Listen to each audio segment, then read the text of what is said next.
Bonjour à toutes et bonjour à tous, très chères auditrices et très chers auditeurs. Bienvenue à tous chez Astro Curieux. Alors, petit message vraiment rapide avant de commencer les quiz, comme d'habitude.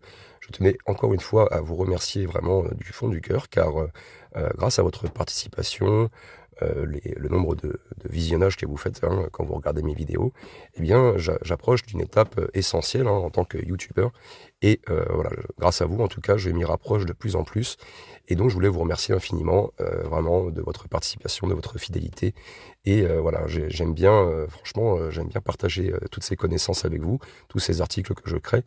Et voilà, franchement, ça me fait super plaisir. Grâce à vous, je grandis petit à petit. Et voilà, je suis très content. Comme vous avez remarqué aussi, malgré effectivement que tout se passe bien pour la chaîne, je suis vraiment en retard sur beaucoup de choses. Beaucoup d'épisodes ne sont pas sortis en temps et en heure.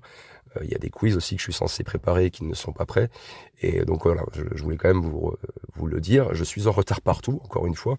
Et donc ne vous inquiétez pas, de toute façon, dans la section communauté, je vous posterai des messages au fur et à mesure en vous disant, voilà, il y a ce quiz-là qui est prêt, l'épisode arrive. Voilà, j'essaierai d'écrire un peu plus de messages dans la section communauté pour vous tenir informé.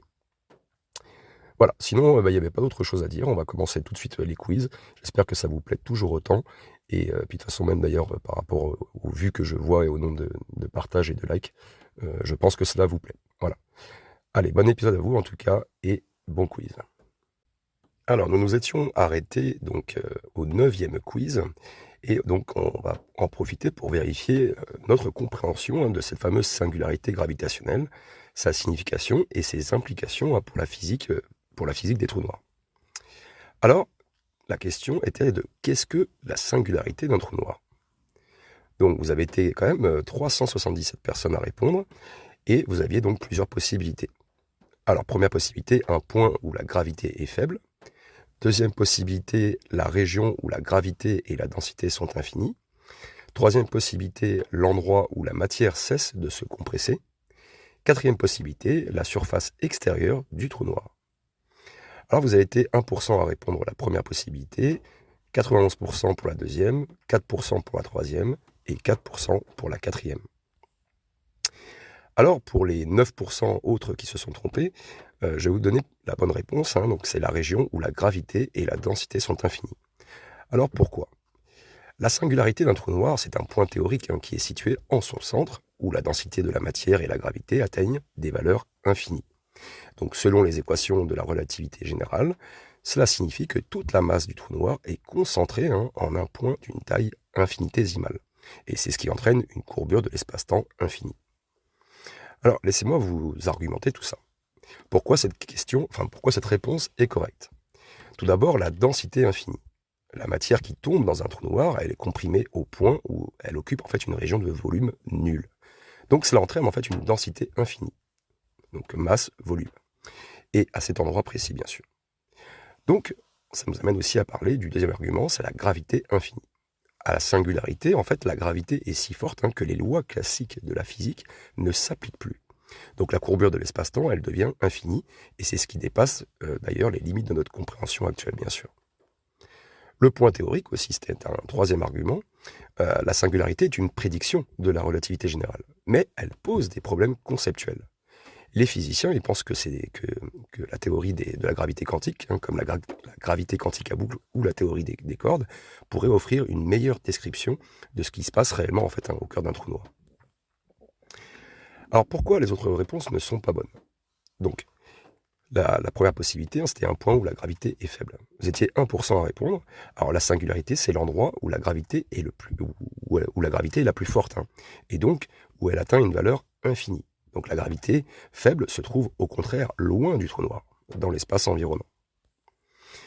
Vous avez été 4% à répondre pour l'endroit où la matière cesse de se compresser. Alors la matière ne cesse jamais de se compresser à la singularité. Au contraire, elle est comprimée jusqu'à un point théorique de densité infinie. Et du coup, ça dépasse les limites de la physique classique. Et vous avez été aussi 4% à répondre la surface extérieure du trou noir. Alors l'horizon des événements, c'est la frontière au-delà de laquelle rien ne peut s'échapper. Mais ce n'est pas la singularité. La singularité, c'est situé bien au centre du trou noir, donc à l'intérieur de l'horizon des événements. Allez, quelques points clés pour retenir tout ça. Tout d'abord, les caractéristiques de la singularité. Donc c'est un point théorique où la densité et la gravité sont infinies. Deuxième point sur cette caractéristique de cette singularité, c'est que les lois de la physique telles que nous les connaissons s'effondrent à cet endroit. Deuxième point clé, c'est les différences avec l'horizon des événements. Donc il ne faut pas confondre, l'horizon des événements, c'est une frontière externe, tandis que la singularité est au cœur du trou noir. Troisième point clé, c'est les limites actuelles de la science.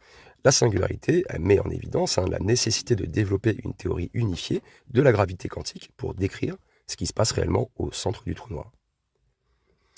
Voilà, ce petit quiz, en tout cas, il met un petit peu en lumière un aspect fascinant, mais pas encore vraiment bien compris des trous noirs. Il illustre un petit peu les limites de notre compréhension scientifique actuelle, et ça soulève aussi forcément des questions fondamentales sur la nature de l'univers et des lois qui le régissent. Allez, passons maintenant à la 10e question. Alors, cette 10e question, donc, elle concerne le rayonnement de Hawking. Vous avez été 217 personnes à répondre à ce questionnaire, et vous aviez donc plusieurs possibilités.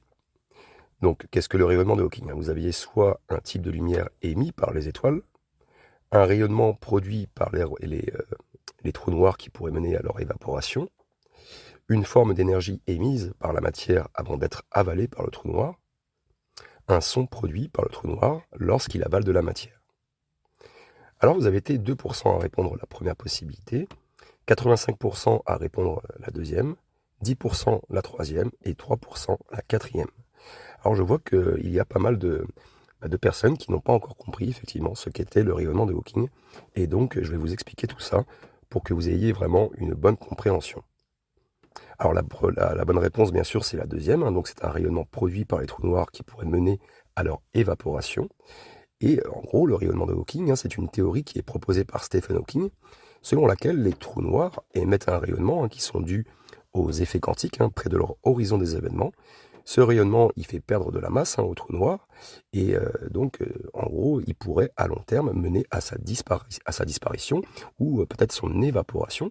Et du coup, cette découverte, elle a changé quand même la compréhension des trous noirs, en montrant en fait qu'ils ne sont pas totalement noirs, mais qu'ils peuvent en fait en quelque sorte s'évaporer au fil du temps.